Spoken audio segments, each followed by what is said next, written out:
Hello అండి, the spice route Telugu ఛానల్కి స్వాగతం. ఈరోజు మన రెసిపీ ఇన్స్టెంట్గా దోశలు వేసుకుందాము.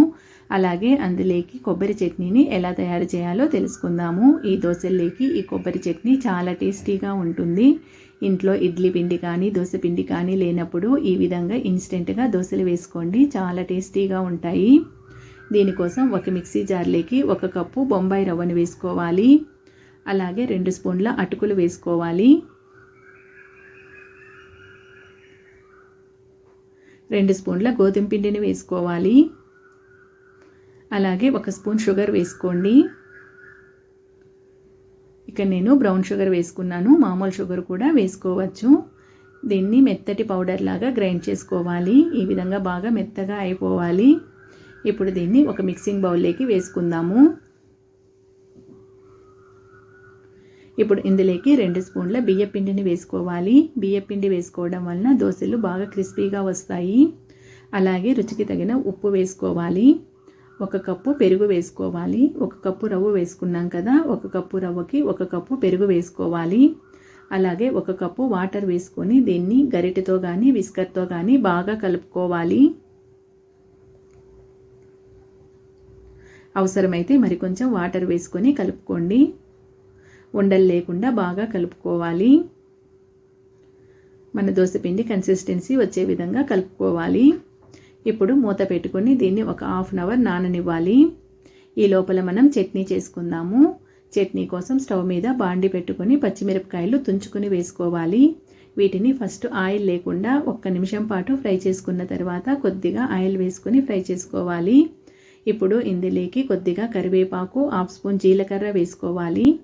వీటన్నిటిని ఫ్రై చేసుకున్న తర్వాత స్టవ్ ఆఫ్ చేసేసుకొని చల్లారనివ్వాలి. ఇవి చల్లారిన తర్వాత మిక్సీ జార్లోకి 1 కప్పు కొబ్బరిని వేసుకోవాలి.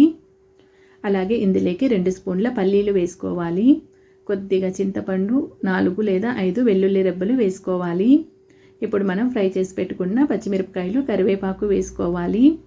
రుచికి తగిన ఉప్పు వేసుకొని కొద్దిగా వాటర్ వేసుకుంటూ దీన్ని చట్నీ చేసుకోవాలి.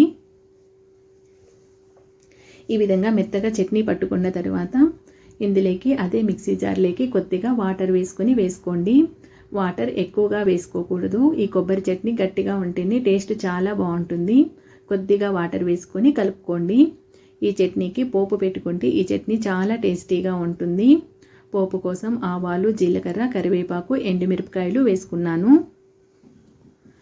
హాఫ్ అన్ అవర్ తర్వాత మనకు పిండి కూడా బాగా నానిపోయింది. చూడండి, కొద్దిగా గట్టిగా అయింది. ఇప్పుడు ఇందులోకి మరికొంచెం వాటర్ వేసుకొని దోశపిండి కన్సిస్టెన్సీ వచ్చే విధంగా కలుపుకోవాలి. ఈ దోశలు మనం రెగ్యులర్గా వేసుకున్న దోశల్లాగా ఎక్కువ క్రిస్పీగా రావండి, కొద్దిగా సాఫ్ట్గా వస్తాయి. స్టవ్ మీద దోశల పెనం పెట్టుకొని ఆయిల్తో సీజనింగ్ చేసుకోవాలి. ఇప్పుడు మనం రెగ్యులర్గా దోశలు ఎలా వేసుకుంటామో అలాగే వేసుకుంటే సరిపోతుంది. మంటను సిమ్లో పెట్టుకొని ఫస్ట్ దోశ వేసుకోండి. ఆ తర్వాత మీడియం ఫ్లేమ్లో పెట్టుకొని దోశ కాల్చుకోవాలి. ఈ విధంగా వేసుకోవడం వలన దోశ కలర్ బాగా వస్తుంది. దోశను 2 వైపులా కాల్చుకున్న తర్వాత మళ్ళీ స్టవ్ను సిమ్లో పెట్టుకొని వేరొక దోశ వేసుకోవాలి. పైన కొద్దిగా ఆయిల్ వేసుకొని దోశను అటు ఇటు కాల్చుకుంటే సరిపోతుంది. ఈ దోశలు కొబ్బరి చట్నీలోకి చాలా టేస్టీగా ఉంటాయండి. పిల్లలు కూడా చాలా ఇష్టంగా తింటారు. ఇదే విధంగా మనకు ఎన్ని దోశలు అవసరమైతే అన్ని వేసుకోవచ్చు. దోశ వేసుకునేటప్పుడు మంటను సిమ్లో పెట్టుకొని వేసుకోండి, లేకపోతే పిండి అనేది దోశ పెనానికి అతుక్కుపోతుంది, సరిగా రాదు. సిమ్లో పెట్టుకొని వేసుకున్న తర్వాత మంటను మీడియం ఫ్లేమ్లో పెట్టుకోండి. ఈ విధంగా కాల్చుకోవడం వలన దోశ కలర్ బాగా వస్తుంది. అలాగే దోశ టేస్ట్ కూడా చాలా బాగుంటుంది.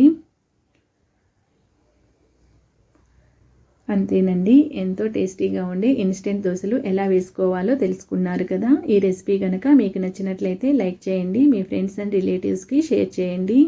అలాగే ద స్పైస్ రూట్ తెలుగు ఛానల్ని సబ్స్క్రైబ్ చేసుకోండి. Thank you.